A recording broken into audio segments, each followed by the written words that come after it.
Well, today we continue our series on the Ten Commandments, More Than Rules. And we're going to be talking about tuned in to God. Does anyone remember analog radios? Not the digital presets we tap on our dashboards now. I mean the old kind where you had to actually turn a dial slowly, carefully. And if you went just a hair too far in either direction, you'd lose the signal. You'd get static or you'd bleed into some other station. Everything muddled and unclear and bleeding together until you couldn't make out anything at all. But when you found it, when you finally landed right on it, everything came through clean. Every note, every word. The signal had been there all along. It never moved. You just had to get yourself lined up with it. I keep coming back to that image this week. I keep turning it over because I think it's trying to tell me something. Because I don't think God is asking us in either of these texts, in Exodus or Matthew, to simply follow a set of rules. I think God is asking us something much deeper and more personal than that. I think God is asking us to tune in, to get our whole lives oriented towards something real and true and alive, to stop letting static fill the space where presence could be. And I'll be honest with you, right from the beginning here, this is not such an easy thing to do. It's a harder task than following the rules. Rules we can manage at arm's length. Presence requires everything. Here's something about the Ten Commandments that I think we almost always rush right past. And I don't want us to rush past it today because it changes everything. These commandments weren't given to slaves. They were given to people who had just stopped being slaves. Think about what that means. The people standing at the foot of Mount Sinai had already crossed the sea. Pharaoh was already gone. The bread had already been falling from the sky every morning. God had already shown up in a cloud and fire and water from a rock in the middle of the desert. The rescue was already done. They were already free. They were already loved. They were already God's own people. And then, only then, from that place of already being held, God speaks. Not, earn my love and I'll save you, but you are mine. You're already mine. Now let me show you what it looks like to live like it. That changes everything about how we hear and about what comes next.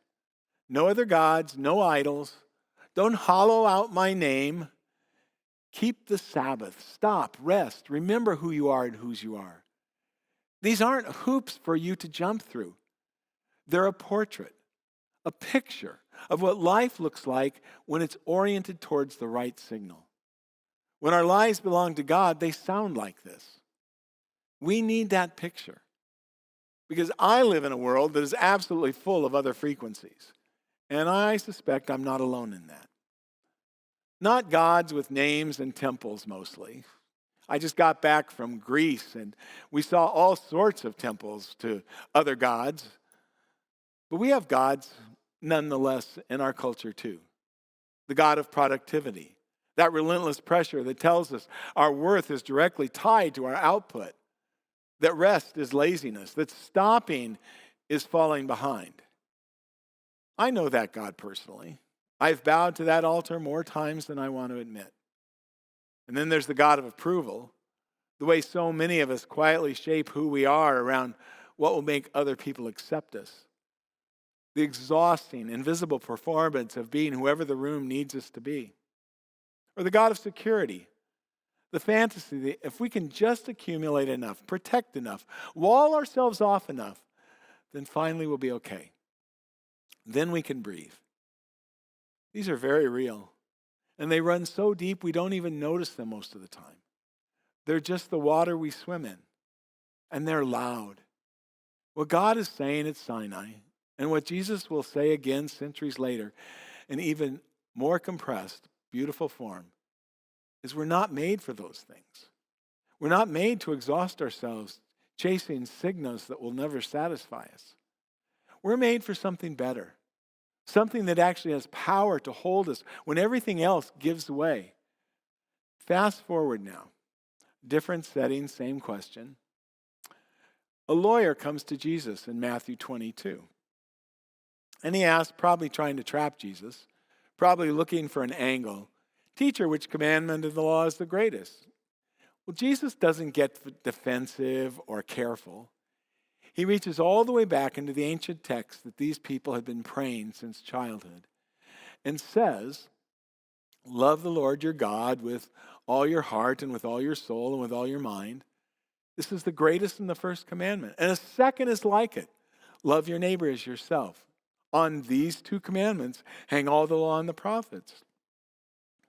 I've read that 1,000 times, and it still takes my breath away because it's so simple, and yet it's so impossible, and it's so utterly, completely true.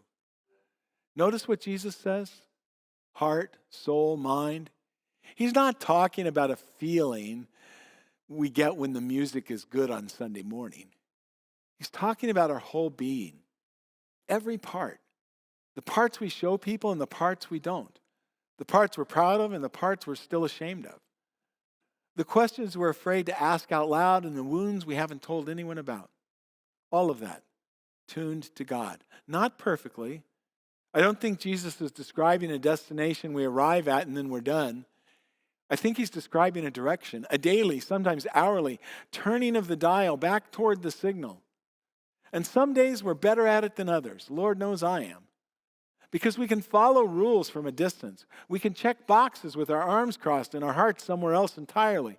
But we cannot love from a distance. Love requires presence. Love requires that we actually let someone matter to us.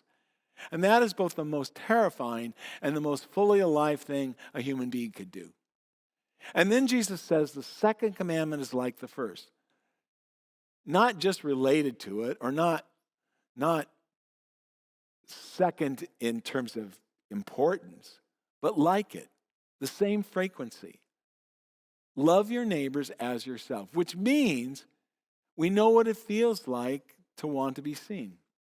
We know what it feels like to want someone to show up, to go through something devastating and hope with everything in us that someone will notice. Jesus says, take that knowing and pour it out toward everyone, especially the ones who make it hard. Let me tell you something I can't get out of my mind. There was a man who had been estranged from his adult daughter for almost 7 years. A divorce that got ugly. Old wounds that never healed. Things were said in anger that carved themselves into the walls. And he had rehearsed his bitterness so long, it actually became a part of how he introduced himself. My daughter and I, we really don't talk. Said it like it was the weather. And then she had a baby, his first grandchild, and something happened. Maybe it was the 2 a.m. quiet of a house that had been empty for way too long. Maybe it was grace that he hadn't asked for. But something broke through. Some signal cut through all that static and landed in a place he thought had gone cold. And he showed up at her door, no announcement, no speech prepared. Just stood there on her porch with his hat in his hands and said, "I know I don't deserve to be here, but I'm here. I'm so sorry, and I'm here." Now, she didn't throw her arms around him like maybe you'd see in a Hallmark movie. That's not how real life works. But she did open the door. And he said later, and this is the part that breaks me open every time. He said he hadn't realized how much of himself he'd been carrying around dead until that moment. That choosing to love his daughter, not the feeling, the choice, the terrifying act of showing up, had woken something in him that he was sure was gone and lost forever. That's what tuning in does. It brings things back to life. It resurrects the part of us where we're absolutely certain we're beyond saving. And I think most of us, if we're honest, have some of those parts. Now, I need to say something directly because I think it needs to be said. The word neighbor is under enormous pressure in our world right now. There are loud, influential voices working very hard to shrink that circle, to make neighbor mean only the people who look like us or think like us, vote like us, worship like us, were born where we were born. And if someone falls outside that line, well, that's their problem. And I have to say as gently and clearly as I know how, that is not the gospel. That is not even close to the gospel. Every single time someone tried to draw a line and say, this is as far as love has to reach, Jesus moved the line. He drew the circle bigger. He walked towards the ones everyone else was walking away from. The foreigner, the sick, the outcast, the one the system had left behind. The one we've given 100 reasons to fear or dismiss. Neighbor. I'm not standing here pretending it's easy, because it isn't always. There are people who are hard for me to love, and I suspect there are people who are hard for all of us to love. But Jesus doesn't give us an exemption clause. He doesn't say, Bob, you're so awesome, you don't have to follow this. This doesn't apply to you. No, he just keeps expanding the circle and inviting us, not demanding, inviting us to expand with that circle. Loving our neighbor isn't separate from loving God. It is the loving God. It's what love looks like when it stops being an idea and becomes a life. When our faith stops being a private interior experience and starts showing up in every room we walk into, every conversation we have, every moment when someone needs us to actually see them. Our faith has a body. It has hands and a voice and an address. And God is asking each and every one of us together to show up with it. I've been in rooms where I've watched this happen, and it never gets less moving to me. I've sat at bedsides with people who have spent their whole lives believing they had to earn every good thing, had to justify their existence, perform their worth, and there they are, sick, scared, stripped of everything they used to use to prove themselves. And people show up just to sit, just to be there, just to say, we're not going anywhere. And something happens in their face, this slow, bewildered softening, like, why are you here? And the answer is so simple, it's almost unbearable. Because you matter. Because you're loved. That's the whole reason.